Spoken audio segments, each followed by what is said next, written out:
Shalom, selamat pagi Bapak Ibu Saudara-saudari yang dikasihi Tuhan, di mana saja Anda berada. Senang sekali kita bisa bertemu kembali dalam renungan berdasarkan Almanak Nas Gereja Kalimantan Evangelis.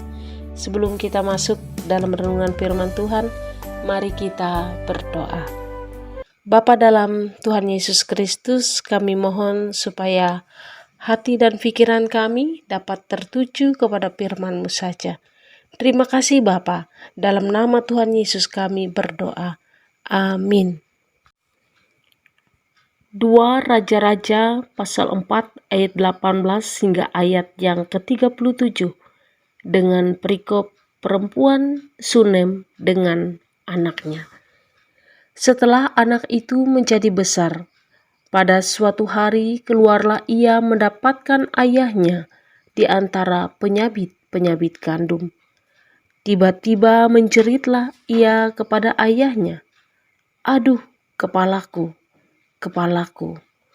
Lalu kata ayahnya kepada seorang bujang, "Angkatlah dia dan bawa kepada ibunya." Diangkatnyalah dia, dibawanya pulang kepada ibunya. Duduklah dia di pangkuan ibunya sampai tengah hari, tetapi sesudah itu matilah dia. Lalu naiklah perempuan itu, dibaringkannyalah dia di atas tempat tidur abdi Allah itu. Ditutupinyalah pintu dan pergi, sehingga anak itu saja di dalam kamar. Sesudah itu ia memanggil suaminya serta berkata, "Suruh kepadaku salah seorang bujang dengan membawa seekor keledai betina. Aku mau pergi dengan segera kepada abdi Allah itu dan akan terus pulang." Berkatalah suaminya, "Mengapakah pada hari ini engkau hendak pergi kepadanya? Padahal sekarang bukan bulan baru dan bukan hari Sabat." Jawab perempuan itu, "Jangan khawatir." Dipelanainya keledai itu dan berkatalah ia kepada bujangnya, "Tuntunlah dan majulah, jangan tahan-tahan aku dalam perjalananku, kecuali apabila kukatakan kepadamu." Demikianlah perempuan itu berangkat dan pergi kepada abdi Allah di Gunung Karmel. Segera sesudah abdi Allah melihat dia dari jauh, berkatalah ia kepada Gehazi bujangnya, "Lihat, perempuan Sunem itu datang." Larilah menyongsongnya dan katakanlah kepadanya, "Selamatkah engkau? Selamatkah suamimu? Selamatkah anak itu?" Jawab perempuan itu, "Selamat." Dan sesudah ia sampai ke gunung itu, dipegangnyalah kaki abdi Allah itu, tetapi Gehazi mendekat hendak mengusir dia. Lalu berkatalah abdi Allah, "Biarkanlah dia, hatinya pedih. Tuhan menyembunyikan hal ini daripadaku, tidak memberitahukannya kepadaku." Lalu berkatalah perempuan itu, "Adakah kuminta seorang anak laki-laki daripada tuanku? Bukankah telah kukatakan, jangan aku diberi harapan kosong?" Maka berkatalah Elisa kepada Gehazi, "Ikatlah pinggangmu, bawalah tongkatku di tanganmu, dan pergilah. Apabila engkau bertemu dengan seseorang, janganlah beri salam kepadanya. Dan apabila seseorang memberi salam kepadamu, janganlah balas dia. Kemudian taruhlah tongkatku ini di atas anak itu."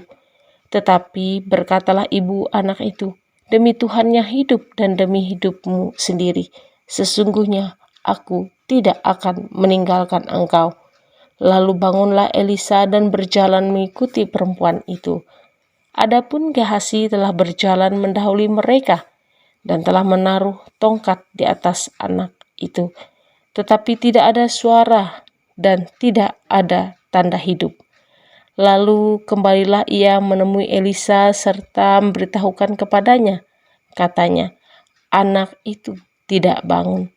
Dan ketika Elisa masuk ke rumah, ternyata anak itu sudah mati dan terbaring di atas tempat tidurnya. Sesudah ia masuk, ditutupnyalah pintu sehingga ia sendiri dengan anak itu di dalam kamar. Kemudian berdoalah ia kepada Tuhan. Lalu ia membaringkan dirinya di atas anak itu dengan mulutnya di atas mulut anak itu dan matanya di atas mata anak itu, serta telapak tangannya di atas telapak tangan anak itu. Dan karena ia meniarap di atas anak itu, maka menjadi panaslah badan anak itu. Sesudah itu ia berdiri kembali dan berjalan dalam rumah itu, sekali ke sana dan sekali ke sini. Kemudian meniarap pulalah ia di atas anak itu. Maka bersinlah anak itu sampai 7 kali, lalu membuka matanya. Kemudian Elisa memanggil Gehazi dan berkata, "Panggillah perempuan Sunem itu." Dipanggilnyalah dia, lalu datanglah ia kepadanya. Maka berkatalah Elisa, "Angkatlah anakmu ini." Masuklah perempuan itu, lalu tersungkur di depan kaki Elisa dan sujud menyembah dengan mukanya sampai ke tanah. Kemudian diangkatnyalah anaknya lalu keluar. Amin. Untuk firman Tuhan. Setiap orang pasti menyimpan harapan, dan sebagian orang harapan bisa menjadi inspirasi yang memotivasi seseorang untuk menjalani kehidupannya. Dengan harapan tidak saja membuat hidup seseorang terarah, dengan harapan seseorang juga bisa jadi lebih bijaksana dalam menentukan sikap apa yang baik, yang benar, dan yang berkenan kepada Allah. Hari ini kita belajar dari hidup seorang perempuan Sunem.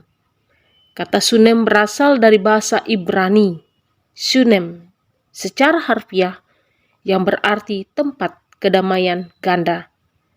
Suatu kampung di bagian suku Isaskar, dekat Yisril, tempat perkampungan orang Filistin sebelum terjadi perang, terdapat di dalam 1 Samuel 28 ayat yang keempat.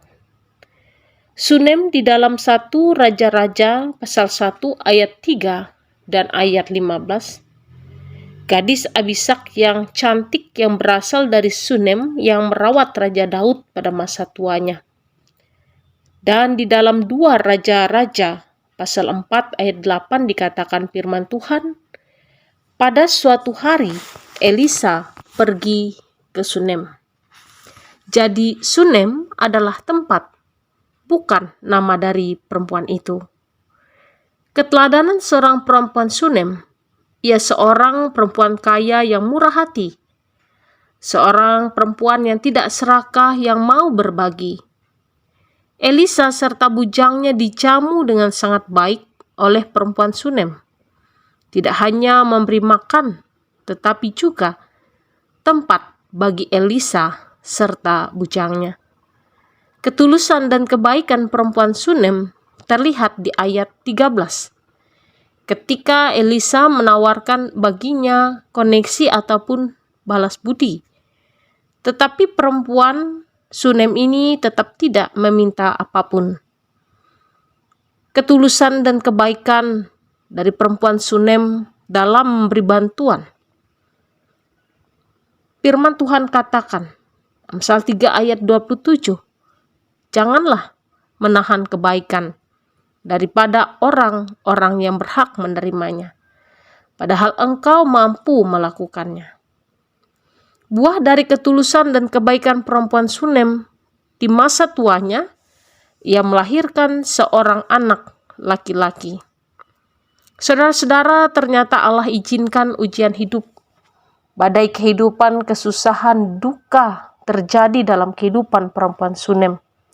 Anaknya laki-laki satu-satunya mati. Apakah perempuan Sunem ini berputus asa? Ternyata tidak, Bapak Ibu. Perempuan Sunem ini bangkit dari kesedihannya dan ia pergi menjumpai Elisa, abdi Allah, untuk mencari pertolongan. Perempuan Sunem punya sebuah pengharapan bahwa anaknya yang mati pasti akan dibangkitkan kembali.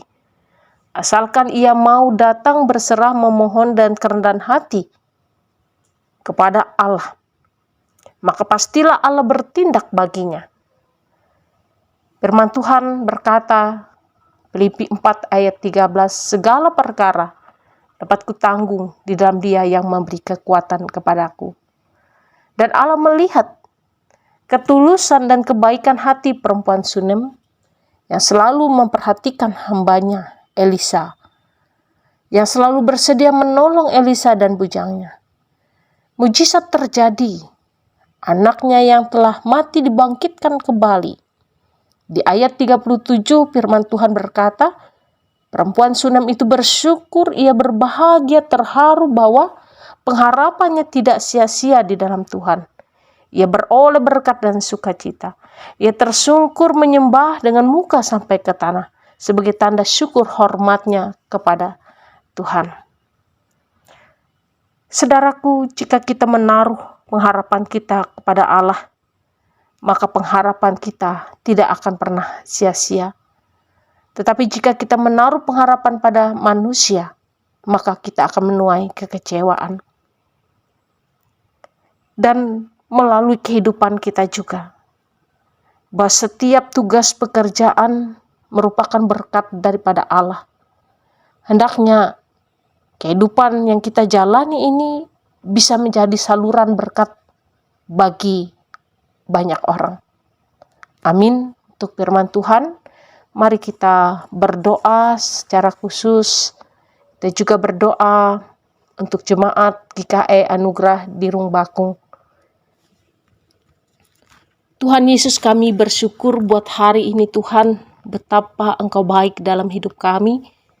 Melalui firman-Mu, Engkau telah berbicara dalam kehidupan kami, supaya kami boleh menjadi buah keteladanan dalam perbuatan yang baik, supaya melalui hidup kami dapat memuliakan Bapa di sorga. Secara khusus, firman-Mu yang telah diwartakan, ia akan tinggal tetap dalam kehidupan kami, dan kami semakin diperbaharui dari hari ke hari. Kami berdoa untuk jemaat GKE Anugerah di Rungbakung pada saat ini. Tuhan, Engkau menilik keberadaan dan kehidupan pendeta, penetua, diakon, bahkan jemaat Tuhan. Perhatikanlah mereka Tuhan, supaya segala kekurangan, segala pergumulan persoalan mereka, Allah turut bekerja dalam segala sesuatu untuk mendatangkan kebaikan bagi mereka. Dan Tuhan mencukupkan, biarlah segala sesuatunya boleh terwujud terlaksana oleh karena Tuhan yang menyertai pelayanan yang ada di jemaat GKE di Rungbakung. Terima kasih, saat ini kami bersyukur jikalau Tuhan juga memberkati Resort GKE Prukcahu, dari Bapak Ketua Resort, Bapak Ibu Pendeta, Vikaris, hamba-hamba Tuhan yang turut serta dalam mewartakan firman Tuhan, yang membaktikan diri dalam setiap pelayanan mereka. Berkati mereka Tuhan, supaya mereka dapat melayani dengan penuh sukacita, dengan penuh semangat. Hikmat akal budi terus mengiringi kehidupan mereka, dimanapun mereka berada dan melayani Tuhan. Berdoa secara khusus untuk pemerintah kami, Kabupaten Murung Raya.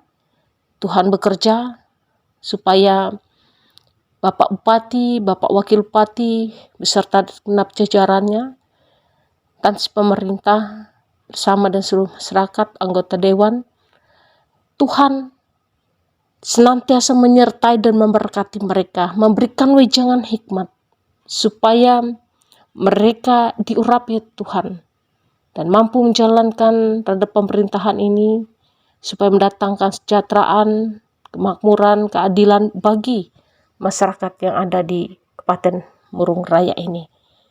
Terima kasih atas berkat-Mu Tuhan, jika hari ini kami akan menyerahkan segenap aktivitas pekerjaan pelayanan kami, kehidupan kami ke dalam tangan-Mu.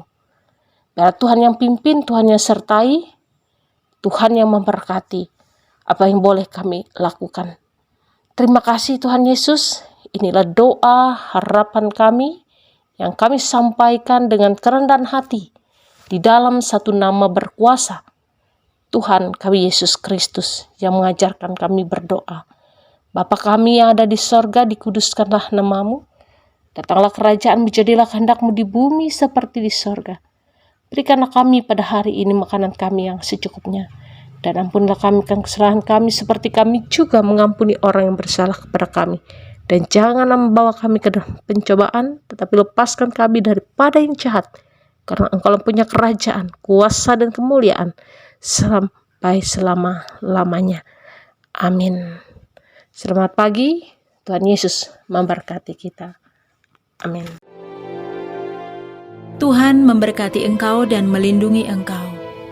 Tuhan menyinari engkau dengan wajah-Nya dan memberi engkau kasih karunia. Tuhan menghadapkan wajah-Nya kepadamu dan memberi engkau damai sejahtera. Amin.